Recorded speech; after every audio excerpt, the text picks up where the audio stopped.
Hello hello hello, नमस्कार नमस्कार नमस्कार। मैं आपका प्यारा इमरान रहमानी और आप सभी का स्वागत है आपका प्यारा सा चैनल कमांडोज क्लासेस में। तो जैसा कि आप सभी को पता है कि हम लोग पहले और दूसरे लेक्चर में बहुत बढ़िया से लाइफ प्रोसेस को शुरू कर कर और बेसिक क्लियर कर चुके थे, यानी कि हम लोग पूरा न्यूट्रिशन क्या होता है, कैसे होता है, क्या टाइप का होता है, विद एग्जाम्पल बहुत बढ़िया से समझ चुके थे। प्लस फोटोसिंथेसिस को भी समझे थे कि कैसे उसका प्रोसेस होता है, कैसे किस कौन कौन स्टेप से होकर वो फोटोसिंथेसिस होता है। और हमने लास्ट क्लास में बोला था कि हम लोग नेक्स्ट लेक्चर से लोग स्टार्ट करेंगे न्यूट्रिशन इन अमेबा।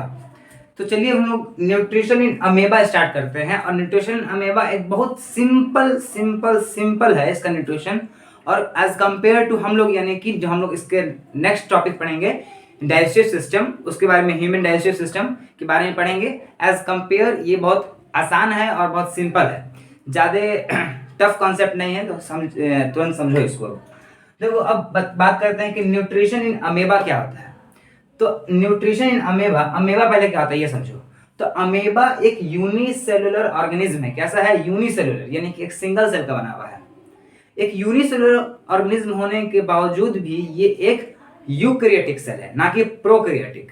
एक यूकैरियोटिक सेल यूनिसेलुलर है, जिसके अंदर सिर्फ एक ही सेल बना हुआ है, एक सेल से पूरा ऑर्गेनिज्म बना हुआ है। ठीक है, तो वही वही सेल उसका क्या बोलते हैं, वही सेल पूरा उसको बॉडी को उसको कंट्रोल कर रहा है। यानी कि उसके पास अलग अलग सेल नहीं है कि इसके लिए अलग सेल उसके लिए अलग सेल, ऐसा कुछ नहीं है। एक ही सेल उसका पूरा बॉडी कंट्रोल करता है। और बहुत छोटा बहुत छोटा बहुत छोटा माइक्रोस्कोप से देखने को मिलता है ये अमेबा। तो चलो इसको देखते हैं इसके अंदर न्यूट्रिशन होता कैसा है। इतना सिंपल एक सिंगल सेल कैसे होता है। तो देखो यहाँ पर देखने को क्या मिल रहा है कि ये मान लो एक अमेबा है, यहाँ पर एक अमेबा है। तो अमेबा के अंदर एक देखो ये सेल, ये इसका सेल है। और ये सेल से क्या किया, जब उसको देखने को मिला कि खाना यहाँ पर कहीं आसपास आ गया है, आसपास खाना देखने को मिल गया, सेंस कर लिया वो। अब जैसे सेंस के जल्दी जनरली ये पानी में रहता है, तो पानी में कहीं सेंस कर लिया कोई बहुत इससे भी छोटा माइक्रो ऑर्गेनिज्म, चाहे कुछ भी छोटा मोटा इसका आसपास दिख गया कुछ खाना, इसका फूड, तो इसके पास वो चल जाएगा। और जाते उसके पास उसका जो आउटर मोस्ट बाउंड्री है, देखो जो देखने को मिल रहा है ये वाला, तो इसको बोलते हैं सूडोपोडिया। टी से लिखाता है, एस से पढ़ाता है, ध्यान रखना, सूडोपोडिया। ठीक है, सूडोपोडिया क्या करता है इसका, सूडोपोडिया जैसे खाना को देखा, जिस तरफ खाना है इसका सूडोपोडिया एक लगता है हाथ की तरह खाना को बटोरना शुरू कर देता है। यानी कि इस तरह से ऐसे करते करते खाना को अपने तरफ लेने लगे, इंगल्फ करने लगेगा अपने अंदर। यानी कि सूडोपोडिया इसका फैलने लगता है खाना की तरफ, और वो शांति से उस खाना को अपने अंदर से बटोर लेगा। जैसे इसके अंदर खाना आ जाता है, खाना ऐसे सूडोपोडिया के अंदर, तो सूडोपोडिया जैसे अंदर आया तो अपने अंदर वाला पार्ट, ये वाला पार्ट, अपने अंदर वाला पार्ट को तोड़ लेता है, स्प्लिट कर लेता है, और जो बाहर वाला पार्ट जिससे ज्वाइंट हुआ था इसको ज्वाइंट कर लेगा। तो खाना कहाँ आ गया, उसके बॉडी के अंदर आ गया। और बॉडी के अंदर आया तो उसको क्या बोलते हैं, इस प्रोसेस को बोलते हैं ingestion. Ingestion is the process of intake of food. Intake of food तो कर लिया, तो इंजेशन प्रोसेस कर लिया। जैसे इंजेशन प्रोसेस कर लिया, यानी कि फूड को अंदर ले लिया, जैसे फूड को अंदर लेता है तो इसके अंदर बॉडी में एक फूड वैक्यूल जनरेट हो जाता है। फूड वैक्यूल क्या करता है कि फूड वैक्यूल अपने अंदर से digestive enzyme, digestive juice release करता है। ठीक है, तो डाइजेस्टिव जूस और डाइजेस्टिव एंजाइम क्या करेगा, वो जो फूड पार्टिकल आया है उसको ब्रेक डाउन करेगा। ठीक है, ब्रेक डाउन करेगा यानी कि इसको डाइजेस्ट करेगा, उसको तोड़ेगा, कॉम्प्लेक्स फूड को सिंपलेस्ट फॉर्म में तोड़ के एकदम बहुत छोटा छोटा छोटा छोटा कर देगा। ठीक है, और उसको निकाल देगा वहां से, उसका वेस्ट अलग कर देगा और उसका न्यूट्रिशन पार्ट अलग कर देगा। न्यूट्रिशन तो चल जाता है, यानी कि उसका जो एनर्जी उससे फूड से निकला वो चल गया सेल में, यानी कि माइटोकॉन्ड्रिया के पास चल गया, बच गया वेस्ट उसका। वेस्ट क्या करता है, यानी कि वेस्ट मान लो यहाँ पर कहीं आया, ये वेस्ट था उसका, और कहीं एक जगह कोना में आकर कहीं पर भी सडनली कहीं पर भी आकर कलेक्ट हो जाएगा। कलेक्ट हुआ, फिर खाना खाया, फिर कलेक्ट हुआ, जब एट कुछ समय के बाद जब ये वेस्ट कुछ अधिक मात्रा में हो जाता है और उसको सेंस होता है कि हमको अब निकालने का जरूरत है वेस्ट यहाँ से बॉडी में, तो ये क्या करता है, जिस जगह पर वेस्ट कलेक्ट है उस एरिया के, उस रीजन को, सूडोपोडिया को फिर से ब्रेक डाउन कर लेगा, और वहां से वेस्ट बाहर होगा और अपना सूडोपोडिया फिर रीजनरेट कर लेगा। और फिर ये वही पुराना वाला अमेबा आ गया। फिर वही सेम चीज चलेगा इसका कि खाना देखेगा, सूडोपोडिया जाएगा, उसको कैप्चर करेगा, अपने अंदर लेगा, इंजेक्शन प्रोसेस करेगा, फिर उसको डाइजेस्ट करेगा। डाइजेस्ट करने के बाद उसका एनर्जी जितना निकला चल जाएगा सेल के पास। वो एनर्जी क्या होगा भाई, तो एनर्जी अपने ग्रोथ, अपने लाइफ स्पैन के लिए उसको यूज कर लेगा, अपना जिंदगी जीने के लिए। और जिसका वेस्ट बचा उसको कुछ एक समय पे आने यानी कि बाद वो अपना बाहर निकाल देता है वेस्ट, बस डाइजेशन इसका कंप्लीट। यानी कि ये एक मोड ऑफ न्यूट्रिशन ही था जो कि अमेबा शो कर रहा है अपने अंदर। तो कितना सिंपल और कितना सरल तरीका से समझ गया कि कैसे होता है इसके अंदर न्यूट्रिशन का प्रोसेस। ठीक है, अब हम लोग देखेंगे कि न्यूट्रिशन इन ह्यूमन बीइंग के अंदर न्यूट्रिशन कैसे होता है। तो देखो न्यूट्रिशन इन ह्यूमन बीइंग, अब देखो हमने तो ध्यान से समझ लेना, न्यूट्रिशन इन ह्यूमन बीइंग यानी कि हम लोग के अंदर कैसे न्यूट्रिशन होता है। तो हम लोग का एक स्पेसिफिक सिस्टम बनाया गया है, एक स्पेसिफिक अलग से पूरा एकदम सिस्टम तैयार करके रखा गया है, भगवान जी करके रखे हैं कि इस सिस्टम में पूरा हम लोगों को न्यूट्रिशन मिलेगा, इस सिस्टम से, इस प्रोसेस से मिलेगा। ठीक है, that process is known as digestion. Digestion से मिलता है हम लोग को न्यूट्रिशन, उससे हम ब्रेक डाउन करते हैं फूड को और न्यूट्रिशन हम लोग लेते हैं। कैसे करते हैं, तो एक सिस्टम है डाइजेस्टिव सिस्टम, हम लोग के बॉडी में डाइजेस्टिव सिस्टम, अलग अलग सिस्टम है, सर्कुलेशन का अलग सिस्टम है या ट्रांसपोर्टेशन का अलग सिस्टम है। उसी तरह से डाइजेशन का एक अलग सिस्टम है जिसको डाइजेस्टिव सिस्टम बोलते हैं।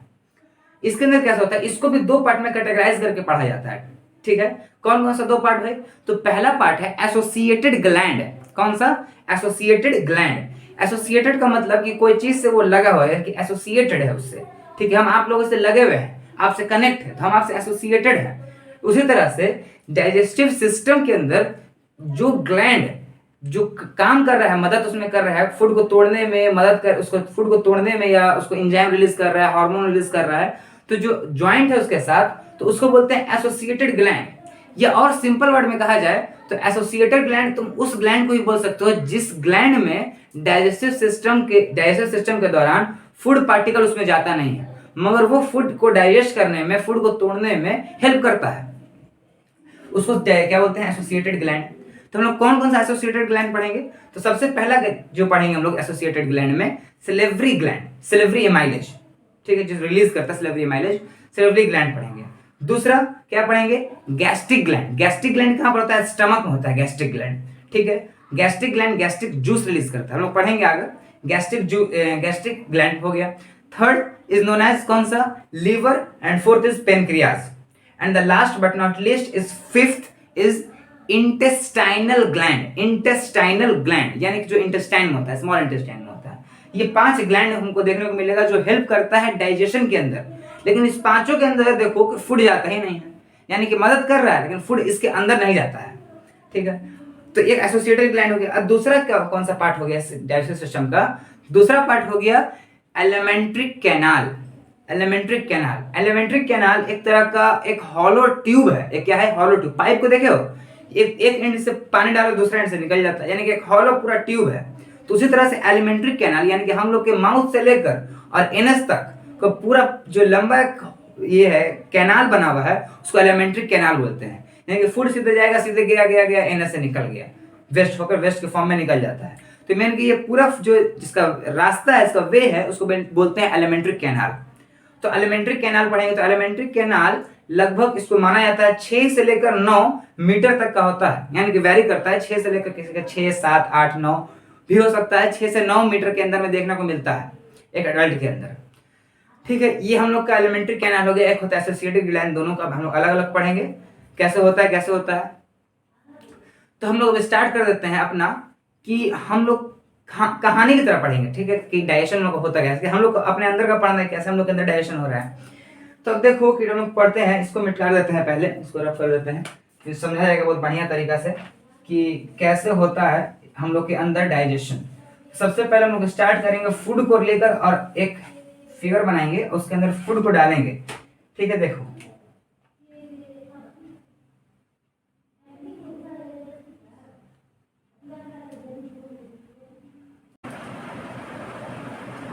हाँ, तो देखिए ये हम लोग बहुत रफ डायग्राम बना दिए हैं। ठीक है, इसमें क्या है, देखो इसमें कुछ चीज पार्ट देखने को मिल रहा है। सबसे पहला देखो, सबसे पहला जो माउथ वाला एरिया, इसके अंदर का जो रीजन दिख रहा है उसको बोलते हैं बगल कैविटी।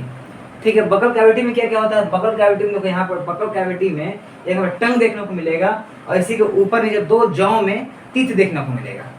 ठीक है, तो बगल कैविटी में टीथ हो गया और तुम्हारा एक टंग हो गया।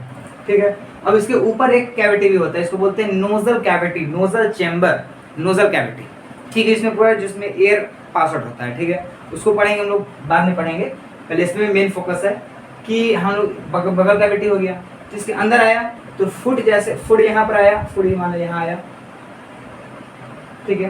तो यहाँ पर देखो एक ये पाइप है और एक ये पाइप, दो पाइप देखने को मिल रहा है। जो पहला पाइप आगे वाला पाइप, एक क्वेश्चन देखो आता है कभी कि इसोफिगस जो हम लोग का फुट पाइप है वो आगे की ओर होता है कि पीछे की ओर होता है, कि इंटीरियर होता है कि पोस्टीरियर होता है, ठीक है। तो हमेशा जानना है कि जो इसोफिगस है वो पीछे की ओर होता है, ठीक है, और जो विंड पाइप हो गया हम लोग का वो आगे की ओर होता है, ठीक है।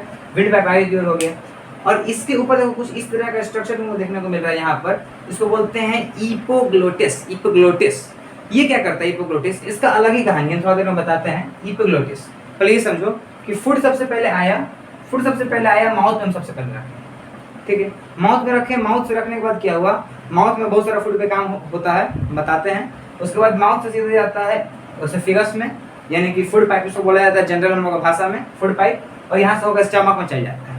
तो यहाँ पे देखो जो बताया इपोग्लोटिस, इस तरह का स्ट्रक्चर यहाँ पर होता है। ये क्या करता है, ये कंट्रोल करता है कि किस समय एयर जाएगा और किस समय खाना जाएगा, किस समय फूड जाएगा, यानी कि बीच में रहता है ये। ऐसे जब खाना आता है तो एयर वाले को बंद कर देता है, और जब ये आता है एयर आता है तो खाने वाले को बंद करके रखा है। क्यों, क्योंकि गलती से खाना एयर वाले में चल जाए तो हम लोग को हिचकिया जाता है, यानी कि खाना का एक दाना भी विंड पाइप में चल जाता है तो नीचे से लंग्स देखता है कि अरे भैया ये तो कुछ खाना आ रहा है जी, तो एयर आना चाहिए ना, ये खाना किसे आ रहा है। तो जैसे देखता है खाना आ रहा है तो लंग्स पूरा मिल के दम ताकत लगा के मारता है हचाक सीना दम, और जैसे हचाक सीना मारता है तो हम लोग आता है हिचकिया जाता है।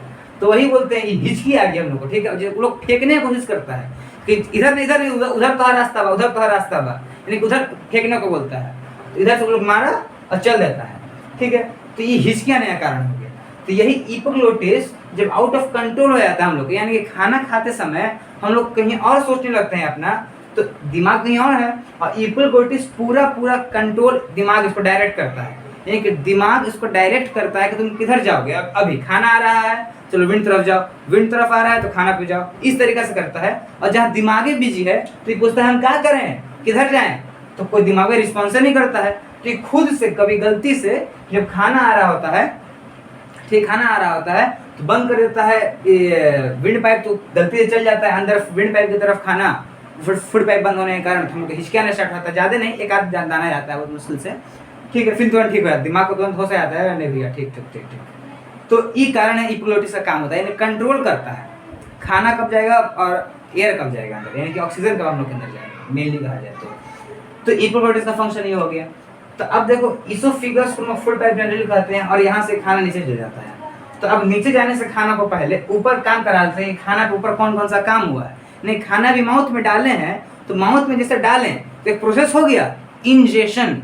Ingestion is the first process of digestion, ठीक है। कौन सा पहला प्रोसेस है जो कि हम लोग क्या करते हैं, intake of food is called ingestion, यानी कि इनटेक ऑफ फूड हो गया, यानी कि फूड हम लोग यहाँ पर ऐसे फूड हम लोग खा चुके हैं, ऐसे फूड हम लोग अंदर से ले लिए, ठीक है, ऐसे फूड अंदर ले लिए।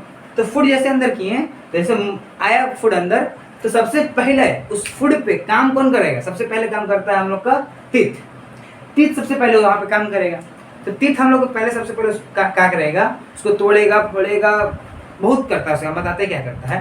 तो पहले समझ लेते हैं कि टीथ का भी कुछ टाइप होता है, टीथ का भी कुछ टाइप देखने को मिलता है। कौन कौन सा टाइप है भाई, तो टीथ टाइप अलग अलग तरह का है, अलग अलग बेसिस पे, यानी कि अलग अलग बेसिस अलग अलग टाइप है टीथ का, ठीक है। तो पहला जो बेसिस है टीथ का, बोला जाता है कि on the basis of their attachment, on the basis of their attachment teeth का कितना टाइप, तो टीथ का type on the basis of attachment तीन तरह का होता है, एक्टोडेंट, एक्रोडेंट, दूसरा thecodont and last is pleurodont. Acrodont, thecodont and the pleurodont, ये तीन टाइप है, बहुत सिंपल सा टाइप है। कौन सा भाई, तो एक्रोडेंट क्या होता है, एक्रोडेंट ऐसा टाइप होता है टीथ का जो अपना जो टीथ है, ये गम हो गया, ये हम लोग का मसोड़ा हो गया, गम हो गया, इसके ऊपर बस इस तरीका से ऐसे टीथ हम लोग का रखा हुआ है, इस तरीका से ऐसे टीथ रखा हुआ है, तो सिर्फ इसके ऊपर रख गया ऐसे, बस चिपका हुआ है बहुत हल्का तरीका से, उसको बोलते हैं एक्रोडेंट। क्या बोलते हैं, एक्रोडेंट, ठीक है। थीकोडेंट इसको बोलते हैं, तो थीकोडेंट बोलते हैं कि जो गम के साथ टीथ का दोनों रूट, यानी कि इसका जो टीथ इस तरीका से, यानी कि ये गम है तो इसका दोनों रूट इस तरीका से, इस तरीका दोनों रूट इसके अंदर धसा हुआ होगा, यानी कि दोनों रूट अंदर से, यानी कि सबसे मजबूत वाला टीथ बोला जाए चिपका हुआ, तो वो एक्रोडेंट होता है, जो कि हम लोग के अंदर देखने को मिलता है, ठीक है। और लास्ट इज प्लूरोडेंट। प्लूरोडेंट क्या होता है, तो तीत का एक रूट गम के अंदर होता है और एक रूट बाहर की ओर होता है, यानी कि ऐसे टेढ़ा तरफ से चिपका रहता है। ये जनरली स्नेक्स के अंदर यानी कि सांप के अंदर देखने को मिलता है। एक उसका अंदर होगा रूट तीत का और एक बाहर होता है, यानी कि उसको ज्यादा मजबूत ये नहीं होता है, लेकिन बीच रहता है, मीडियोकर होता है। ज्यादा इसको दम लगा के खींचे हुए तो दांत बाहर आ जाएगा और ये तो आराम से बाहर आ जाएगा, एक्रोडेंट। लेकिन सबसे मजबूत थिकोडेंट, जो कि हम लोग का होता है, दोनों उसका रूट सॉकेट के अंदर होता है, यानी कि पूरा अंदर चिपका हुआ रहता है अंदर की ओर दम में हम लोग का, ठीक है। तो ये हो गया on the basis of attachment. अब देखते हैं ऑन द बेसिस ऑफ, बोल सकते हैं कितने बार लाइफ में तीत हम लोग का आएगा, ठीक है। तो उसका भी दो टाइप है, एक है मोनोफायोडोंट, एक है डाइफायोडोंट। एक है मोनोफायोडोंट, एक है डाइफायोडोंट, ठीक है। तो मोनोफायोडोंट यानी कि मोनो का मतलब ये होता है एक, यानी कि पूरे लाइफ टाइम में, लाइफ पूरा जिंदगी में सिर्फ एक बार आएगा, यानी कि एक बार आ गया तो आ गया, अब गलती से टूट गया तो अब जिंदगी में आने वाला जल्दी नहीं है। तो ये जनरली कहाँ देखने को मिलता है, हम लोग को ऑक्टोपस में या क्या बोलते हैं वेल में, ये सब में देखने को मिलेगा मोनोफायोडोंट। यानी कि एक बार आया तो ठीक है, आ गया चल गया तो हमेशा के लिए चल जाएगा, इनकी लाइफ में एक ही बार ही आता है, मोनोफायोडोंट। And the second is diphyodont. Diphyodont हम लोग के अंदर देखने को मिलता है, या मेनली ह्यूमन के अंदर देखने को मिलता है। ये जिंदगी में दो बार आएगा, यानी कि एक बार आया टूट गया गलती से, टूटने के बाद एक बार और आएगा, यानी कि एक बार और भगवान जी अपॉर्चुनिटी देते हैं, समझो, ठीक है। अपॉर्चुनिटी देखिए अब ग्रोथ का, अब फिर टूटोगे तो अभी मौका नहीं मिलेगा, यानी कि लाइफ टाइम में दो ही बार आता है डाइफायोडोंट। तो कौन सा जो पहला फेज होता है उसको बोलते हैं प्राइमरी तीत, और जो सेकंड वाला में आता है उसको बोलते हैं कि अडल्ट तीत या सेकेंडरी तीत। क्या बोलते हैं, प्राइमरी तीत क्या, प्राइमरी तीत, और दूसरे को अडल्ट या सेकेंडरी तीत। इसको मिल्क तीत भी बोला जाता है, यानी कि प्राइमरी को is also known as a milk teeth. क्यों, क्योंकि वो बहुत बचपना में आता है, हम लोग का मिल्क तीत कहलाता है वो, ठीक है। तो मिल्क तीत और ये सेकेंडरी तीत यानी कि अडल्ट तीत में डिफरेंस क्या हो गया, बहुत डिफरेंस है। पहला बात कि ये नंबर ऑफ तीत का बात की जाए, नंबर ऑफ तीत का, तो जो प्राइमरी में नंबर ऑफ तीत है ये सिर्फ और सिर्फ कितना होता है, सिर्फ और सिर्फ ये 20 होता है, 20 देखने को प्राइमरी में मिलता है। और अडल्ट में कितना देखने को मिलता है, 32 यानी कि 32 देखने को मिलता है, 20 और 32 तो कम है, यानी कि मिल्क तीत कम है हम लोग के। तो कौन कौन सा तीत कम है, तीत कम है लेकिन कौन कौन सा तीत कम है, ठीक है, ये बात आता है। तो देखो कौन कौन सा तीत कम है, तो हम लोग के अंदर जनरली 4 तरह का तीत पाया जाता है, याद रखना, जनरल 4 तरह का तीत होता है, फंक्शन के बेसिस पे कैसा कौन फंक्शन कर रहा है। तो सबसे पहला हो गया इंसीजर, दूसरा इंसीजर कैनिन, तीसरा प्रीमोलर, और लास्ट मोलर। तो incisor canine premolar molar, incisor canine premolar molar, याद रखना सीक्वेंस, हमेशा इसी सीक्वेंस में याद रखना, ठीक है, बताएंगे क्यों, ठीक है। तो सबसे पहले जो प्राइमरी और अडल्ट में डिफरेंस यही है कि जो प्राइमरी के अंदर 20 नंबर ऑफ टीथ जो 20 हो गया, उसके नंबर ऑफ टीथ 32 हो गया। तो कौन कौन सा नहीं है, तो जो प्राइमरी के अंदर देखा जाए तो इंसीजर होता है, इसके अंदर भी इंसीजर होता है, कैनिन इसके अंदर भी होता है, कैनिन इसके अंदर भी होता है, कि दोनों के अंदर इंसीजर और कैनिन होता है, बराबर लेवल में होता है, जितना इसके अंदर नंबर ऑफ टीथ है उतना इसके अंदर भी रहेगा। बट प्राइमरी के अंदर जो प्रीमोलर है वो नहीं होता है, यानी कि एक भी प्रीमोलर नहीं होता है, एक भी प्रीमोलर नहीं होता है। और यहाँ इवन हम लोग अडल्ट में होता है, हम लोग अडल्ट में प्रीमोलर देखने को मिलता है, ठीक है। और फिर बात आता है कि मोलर का, तो मोलर भी 3 तरह का होता है, मोलर 1, मोलर 2 और मोलर 3। 3 मोलर होता है, मोलर 1, मोलर 2 और मोलर 3, 3 से लाइन से लगा हुआ रहता है। तो अडल्ट के अंदर तीनों देखने को मिलेगा, मोलर 1, मोलर 2, मोलर 3। लेकिन इसके अंदर प्राइमरी यानी कि मिल्क टीथ के अंदर मोलर 1 और मोलर 2 होगा, लेकिन मोलर 3 नहीं होता है, ठीक है। तो ये हो गया, ऐसा हो गया उसका क्या बोलते हैं, मिल्क टीथ का और एक हो गया अडल्ट टीथ का। तो ये हो गया कैसे डिफरेंस क्या है दोनों में। तो अब देख लेते हैं कि जो एक टॉपिक आता है वो छोटा सा, कि डेंटल फार्मूला क्या होता है, बहुत छोटा टॉपिक है डेंटल फार्मूला, ठीक है। डेंटल फार्मूला क्या होता है इसको समझ लो। डेंटल फार्मूला ये वो छोटा सा, देखो इस तरीका से हम लोग के पूरे दांत को, यानी कि पूरे सेट दांत को, यानी दोनों जॉ मिला के इस तरीका का ऐसे होता है, यानी कि एक ये ऊपर वाला जॉ हो गया और एक ये नीचे वाला जॉ हो गया, ये 2 तरीके का जॉ होता है। इसको हम पूरे बीचों बीच से ऐसे डिवाइड कर देते हैं, इसको पूरा बीचों बीच से हम लोग ऐसे डिवाइड कर देते हैं। तो डिवाइड किए तो जितना इधर उतना इधर है, ठीक है, जितना इधर होगा तीत उतना इधर तीत होगा नीचे में, यानी कि चारों बराबर है अपने में, यानी कि बीचों बीच यहाँ से देखो, यहाँ से हम लोग बीच से बांट दिए। तो हम लोग इसको स्टडी करते हैं, एक साइड को स्टडी करते हैं और हम लोग चारों साइड का पता चल जाता है। ठीक है, कौन कौन सा? तो सबसे पहले इंसीजर हम लोग के में होता है। तो इंसीजर कितना होता है? इंसीजर होता है 2, यानी कि इंसीजर यहाँ पर होता है, इंसीजर 2 होता है। तो जैसे इंसीजर देखोगे 1 और 2 इंसीजर, 2 इंसीजर के बाद यानी कि एक इधर इंसीजर हो गया, इंसीजर के बाद क्या आता है? इधर कैनाइन आता है, यानी कि एक बहुत कोनिकल टाइप का होता है। कैसा होता है? बहुत कोनिकल टाइप का होता है, कोनिकल टाइप का होता है कैनाइन। और कैनाइन के बाद क्या आता है? प्रीमोलर। फिर कैनाइन होता कितना है? तो 1 होता है। प्रीमोलर कितना होता है भाई? तो प्रीमोलर होता है 2, एंड लास्ट क्या होता है? प्रीमोलर और फिर लास्ट आ गया मोलर, मोलर में 3 होता है। यानी कि 3 2 3 3 2 5 5 3 8 और 8 चौके 32, यानी कि 8 इधर है, 8 इधर, 8 इधर, 8 इधर, 8 चौके 32। तो 32 तत्थन में देखने को मिलता है।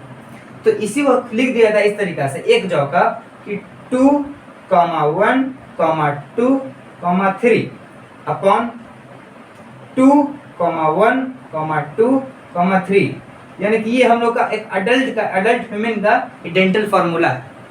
2 2 1 2 3 इज द अडल्ट फार्मूला। यानी कि इस सीक्वेंस में इसीलिए याद करना कि incisor 2, incisor, canine, premolar and last is molar. तो ये सीक्वेंस भी याद रखोगे तो डेंटल फार्मूला आराम से लिख पाओगे। तो इसको बोलते हैं डेंटल फार्मूला, ज़्यादा कोई टफ काम नहीं है डेंटल फार्मूला। ठीक है, ये डेंटल फार्मूला हो गया। तो अब एक चीज़ छूट गया, बता देते हैं ऊपर में कि देखो हम लोग के अंदर तुम दांत को देखोगे और चीक को देखो, यानी कि अपने गाल को देखोगे तो दोनों के बीच में कुछ जगह होता है, स्पेस होता है, नीचे और ऊपर, यानी कि इधर इधर जिधर। ठीक है, तो दोनों साइड जगह होता है। उस जगह को क्या बोलते हैं? उस जगह को बोलते हैं वेस्टिबुलर, वेस्टिबुलर। तो it is that region, that space between the cheek and the teeth. ठीक है, अरे जहाँ लइकन सब खैनी दबा के रखता है यार, वहीं उसी को बोलते हैं वेस्टिबुलर। वेस्टिबुलर उसको बोलते हैं जहाँ पर एकदम जो बीच में जगह खाली रहता है, जहाँ खैनिया दबाया जाता है, लइका सब दबाता है, उसको बोलते हैं वेस्टिबुलर। समझा? यही होता है बस। ठीक है, वेस्टिबुलर समझ गए, टाइप ऑफ टीथ समझ गए अलग अलग बेसिस पे। ठीक है, और डेंटल फार्मूला समझ गए। तो अब देखो एक टीथ हमने उठा लिया एक डेमो के लिए कि कैसा कौन कौन सा पार्ट होता है। टीथ उठाए, टीथ के अंदर देखोगे तो कुछ पार्ट होता है। सबसे पहला जो व्हाइट कलर का देखने को मिल रहा है सामने से दिख रहा है, उसको बोलते हैं इनेमल। तो इनेमल के बारे में बहुत खास चीज़ है, इसके बारे में जानना जरूरी है। इनेमल देखो एक व्हाइट कलर का हार्डेस्ट पार्ट है, यानी कि पूरे बॉडी का सबसे हार्डेस्ट पार्ट इनेमल है। ठीक है, व्हाइट कलर का होता है। ठीक है, और ये इसका जो ओरिजिन हुआ है, इसका जो ओरिजिन यानी कि सबसे पहली बार कहीं बना होगा लोग। ठीक है, बना होगा, यानी कि पैदाइश से तो इनेमल नहीं था हम लोग के पास, दांत भी नहीं था, तो धीरे धीरे इनेमल ये बना हम लोग ने। तो जिस सेल से बना उस सेल को क्या बोलते हैं? उस सेल को हम लोग बोलते हैं एमिलियोब्लास्ट सेल। क्या बोलते हैं? एमिलियोब्लास्ट सेल। ठीक है, और ये बना हुआ किस चीज़ का होता है? यानी कि किस चीज़ का इसका कंपोजिशन किस चीज़ का होता है? तो मेनली 2 चीज़ का कंपोजिशन होता है। सबसे पहला calcium phosphate and the second is calcium carbonate, यानी कि CaCO3। 2 चीज़ देखने को मिलता है। ठीक, इसलिए तो व्हाइट कलर का होता है। इनेमल के बारे में जान गए। इसके अंदर ये सबसे, और हाँ, इनेमल एक बहुत पतला लेयर है, ज़्यादा ये है कि दांत का सब पार्ट इनेमल होता है, बहुत पतला, वो थिन पार्ट होता है इनेमल। ठीक है, लेकिन हार्डेस्ट होता है। और सेकंड में आता है डेंटिन। डेंटिन इस इनर पार्ट है, यानी कि डेंटिन एक बोनी पार्ट ऑफ द बोन है, बोनी पार्ट ऑफ द टीथ है, बोनी पार्ट, यानी कि इस रीजन को बोनी पार्ट है। और यहीं पर क्या बोलते हैं, इसका जो ओरिजिन हुआ, यानी कि डेंटिन का जो ओरिजिन हुआ है कि कहाँ से हुआ है? ओडोंटोब्लास्ट सेल से हुआ है, ओडोंटोब्लास्ट सेल से हुआ है। ठीक है, जो पहली बार बना था ये कहाँ से ओरिजिन हुआ? ये ओडोंटोब्लास्ट सेल से हुआ था। याद रखना ये दोनों। ठीक है, दोनों कहाँ से ओरिजिन हुआ याद रखना। ये हो गया डेंटिन का बात। इसके डेंटिन के अंदर देखोगे तो बहुत सारा कैपिलरीज, बहुत सारा वेन ऐसे आकर लगा हुआ है। ये क्या करता है? ब्लड सप्लाई को मेंटेन किया रहता है, यानी कब जाना है, कब आना है, लेके आना है, क्या वेस्ट है क्या नहीं है, तो ये उसको कंट्रोल किया रहता है। ठीक है, तो ये हो गया। तो यहाँ पर हम लोग का टीथ कंप्लीट हो गया। ठीक है, अब हाँ, इंसीजर, कैनिन, प्रीमोलर और मोलर करता क्या है तो समझे ही नहीं। देखो इंसीजर सबसे पहला वाला क्या करेगा? इंसीजर जो सबसे सामने वाला था इंसीजर, वो कटिंग में करता है, कटिंग यानी कि काटने में हेल्प करता है। तुम लोग देखोगे हम लोग एग रोल खाते हैं, एग रोल तो सीधे किए काट दी, यानी काटना, यानी कि कटिंग का काम कौन किया? इंसीजर, यानी कि ये इंसीजर काम किया। ठीक उसके बगल में इंसीजर कैनिन आता है। कैनिन क्या करता है, टीयरिंग करता है, टीयरिंग यानी कि फाड़ने में हेल्प करता है, चीर फाड़ करने। गन्ना हम लोग खाएं, यानी कि जो नॉन वेजिटेरियन है वो लोग मीट मछली खाएं, तो उसको जो फाड़ने में करने में कौन सा हेल्प करता है, वो करता है बहुत कैनिन करता है। इंसीजर पहला, कटिंग, कैनिन फाड़ने में, टीयरिंग करता है। तो जनरली तुम देखोगे जो शेर हो गया, जो मतलब मांस मछली खाता है ये लोग, तो उन लोगों का बहुत कोनिकल होता है, यानी कि बहुत ज़्यादा स्मूथ होता है, बहुत ज़्यादा दम, यानी बहुत ज़्यादा शार्प होता है, तुरंत घुसा के फाड़ देगा, इस तरीके का होता है, ठीक है। और फिर उसके बाद आता है प्रीमोलर। प्रीमोलर क्या करता है, प्रीमोलर सिंपल सा ग्राइंडिंग में करता है।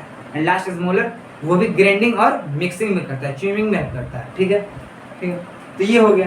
तो अब आता है ये फूड था इतना बड़ा। समोसा मान लो हम खाएं, समोसा खाएं, जो दांत है सब अपना अपना फंक्शन निभाया, सब अपना काम किया, और सब काम करके तोड़ ताड़ के बराबर कर दिया, छोटा छोटा पीस में कर दिया। लेकिन उतना भी छोटा तो नहीं कर दिया, तो छोटा कर दिया। अब उसको क्या करेगा, इस तित से उस तित, यानी कि यहाँ से यहाँ, यहाँ से यहाँ, पूरा माउथ पे घुमाना है। तो कौन घुमाने का काम करता है, यानी कि ग्राइंडिंग, इसको मिक्सिंग का कौन काम करता है, तो वो हम लोग का टंग, यानी कि तित क्या करता है, सॉरी तित बोल रहे हैं, सॉरी, टंग, जुबान, वो क्या करता है, वो सबको इधर से उधर मिक्सिंग का काम करता है। यहाँ से खाना उठाया इधर ले गया, तुम चाओ ऐसे करता ले गया। और ये क्या करेगा, दूसरा सा फंक्शन, पहला तो मिक्सिंग का फूड कर दिया, मिक्स का फूड। दूसरा फंक्शन बहुत इंपॉर्टेंट, जब फूड पूरा तैयार हो जाता है माउथ के अंदर, जितना माउथ के अंदर का काम था, काम होने के बाद ये क्या करता है कि फूड को ढकेल देता है, यानी कि नीचे की ओर पुशअप करता है कि तुम नीचे जाओ, तुम्हारा काम हो गया, अब तुम नीचे जाओ, हो गया तुम्हारा काम यहाँ पर फूड का। यानी कि फूड को यहाँ पर क्या कर दिया, पूरा बढ़िया से तोड़ तड़ के बराबर के नीचे भेज दिया, यानी कि धक्का दे दिया, ठीक है। तो ये माउथ का काम हो गया। लेकिन माउथ में तो फिजिकल वर्क सब हुआ, केमिकल वर्क तो अभी तो हुआ ही नहीं, यानी जितना भी तोड़ना फाड़ना चीरना ये सब क्या था, फिजिकल वर्क था ना। अब केमिकल पे वक्त काम करते हैं, केमिकल डाइजेशन, ये सब फिजिकल डाइजेशन था पूरा। अब बात करते हैं केमिकल डाइजेशन, यानी कि माउथ में केमिकल डाइजेशन क्या होता है। तो माउथ में 3 ग्लैंड पाया जाता है, मतलब एक ही ग्लैंड होता है, 3 जगह पर डिस्ट्रीब्यूटेड होता है, यानी कि 3 ग्लैंड होता है, ठीक है। वो 3 ग्लैंड क्या सिक्रेट करता है, सेलेवरी एमाइलेज सिक्रेट करता है। ग्लैंड का क्या नाम है, सेलेवरी ग्लैंड नाम है, क्या नाम है, सेलेवरी ग्लैंड। और सेलेवरी ग्लैंड क्या सिक्रेट करता है, सेलेवरी एमाइलेज सिक्रेट करता है। वो सेलेवरी एमाइलेज क्या करता है, जो फूड के अंदर कार्बोहाइड्रेट है, उस कार्बोहाइड्रेट को तोड़ के एक सिंपलेस्ट फॉर्म में कन्वर्ट कर देता है और उसको भेज देता है नीचे की ओर। यानी पूरा कंप्लीट कार्बोहाइड्रेट का डाइजेशन माउथ में नहीं होता, नीचे भी होगा, मतलब अंदर भी होगा हम लोग के, तो ऊपर मैक्सिमम कर देता है हम लोग का कौन, सेलेवरी एमाइलेज। अब हम लोग सिर्फ 3 ग्लैंड के बारे में पढ़ना है, हम लोग का माउथ का सेक्शन कंप्लीट हो जाएगा। तो 3 ग्लैंड कहाँ पर होता है ये देख लो। सबसे पहले 3 ग्लैंड, एक यहाँ, एक तो यहाँ पर, ओके। तो देखो हम लोग क्या बताएं कि हम लोग के अंदर यानी कि माउथ में 3 ग्लैंड देखने को मिलता है। कौन कौन सा ग्लैंड है बताते हैं, तीनों को क्या बोलते हैं, तीनों का नाम क्या है, मेन नेम जिसका नाम क्या है, उसका नाम हो गया सेलेवरी ग्लैंड, सेलेवरी ग्लैंड। उसी सेलेवरी ग्लैंड 3 जगह देखने को मिलता है, ठीक है। तो कहाँ कहाँ देखने को मिलता है, कौन कौन सा फंक्शन है, क्या कितना क्या करता है, सब देखने डिटेल में देखेंगे हम लोग। सबसे पहले ऊपर देखो, यहाँ पर देखने को मिलेगा इस रीजन में, यानी कि यहाँ पर कहीं, ठीक है, यहाँ पर, ठीक है, ऊपर यानी कि बिलो द चिक या ईयर के पास, आसपास में एक ग्लैंड देखने को मिलता है, इसको बोलते हैं parotid salivary gland. Parotid salivary gland, ये पैरोटिड सेलेवरी ग्लैंड क्या करता है, ये सबसे पहले तो जान लो ये लार्जेस्ट ग्लैंड है इन तीनों में, यानी तीनों एक माउथ में जो ग्लैंड पाया था उसका तीनों में कंपैरिजन किया जाए सबसे बड़ा ग्लैंड कौन सा है, पैरोटिड ग्लैंड है। तो पैरोटिड ग्लैंड यानी कि एक तरह का ये सेलेवरी ग्लैंड है। और सेलेवरी ग्लैंड क्या करता था, salivary gland salivary amylase secrete करता था, तो ये भी वही करता है भाई। तो सेलेवरी एमाइलेज सिक्रेट करेगा, तो सेलेवरी एमाइलेज कितना सिक्रेट करेगा, तो पूरे माउथ में जितना भी सेलेवरी रिलीज होता है उसका 25% ये रिलीज करेगा अकेले। तो 25% पैरोटिड सेलेवरी ग्लैंड रिलीज करता है, ठीक है। और सबसे बड़ा ग्लैंड है इस तीनों में, याद रखना। तो ये हो गया parotid gland, parotid salivary gland के बारे में। सेकंड कौन सा नंबर पे आता है, सेकंड नंबर पे यहाँ देखो क्या है, सबलिंगुलर, सबलिंगुअल। ये सबलिंगुअल, लिंगुअल का मतलब होता है टंग, जुबान। सबलिंगुअल यानी कि जुबान के ठीक नीचे, टंग के ठीक नीचे, सबलिंगुलर, ठीक है। ये करता है कि ये 5% सेलेवरी एमाइलेज सीक्रेट करता है अपने अंदर से, 5%, यानी जितना भी होता है उसका 5% ये रिलीज करता है, ठीक है। और इसका लिंगुअल मतलब तो टंग बता ही दिए हम, ठीक है। और देखो यहाँ पर यहाँ पर होता है सब मंडिबुलर। सब मंडिबुलर, यहाँ सब मंडिबुलर कहाँ पर होता है? तो सब मंडिबुलर होता है जो नीचे वाला ये होता है, जॉ होता है, उसके ठीक नीचे, उसके भी ठीक नीचे दबा हुआ होता है कौन सा? सब मंडिबुलर। ठीक है, और सब मंडिबुलर ये 70% रिलीज करता है सेलेब्री एमाइलेज। ठीक है, और 70% ये अकेले रिलीज करता है। तो 70 और 25 और 5, ठीक है, एवरेज है कि 5 से 10 करता है ये है, और 20 से 25 ये करता है पैरोटिड, और 75 से 70, 70 से 75 सेलेब्री सब मंडिबुलर करता है। तो ये तीन ग्लैंड मिलाकर 100% यानी कि सेलेब्री एमाइलेज रिलीज करता है, और वही सेलेब्री एमाइलेज जो कि हम लोग कार्बोहाइड्रेट को डाइजेस्ट करने में हेल्प करता है। और या और सिंपल लैंग्वेज में बोला जाए तो यानी कि जो स्टार्च है उसको तोड़कर, उसको ब्रेक डाउन कर करके कन्वर्ट कर देता है माल्टोस में। ठीक है, ये भी याद रखना, माल्टोस में कन्वर्ट होता है। कहाँ कन्वर्ट होता है? माल्टोस में। ठीक है, तो ये तीनों मिलकर सेलेब्री एमाइलेज निकाला, सेलेब्री एमाइलेज कर दिया, उसको कन्वर्ट कर दिया माल्टोस में। जो पर डे यानी कि 24 घंटा में जो हम लोग सेलेब्री एमाइलेज रिलीज होता है, यानी कि इसको लार बोलते हैं, थूक, वो कितना रिलीज होता है पता है? 1.5 लीटर रिलीज होता है। 1.5 लीटर पर डे रिलीज होता है ये।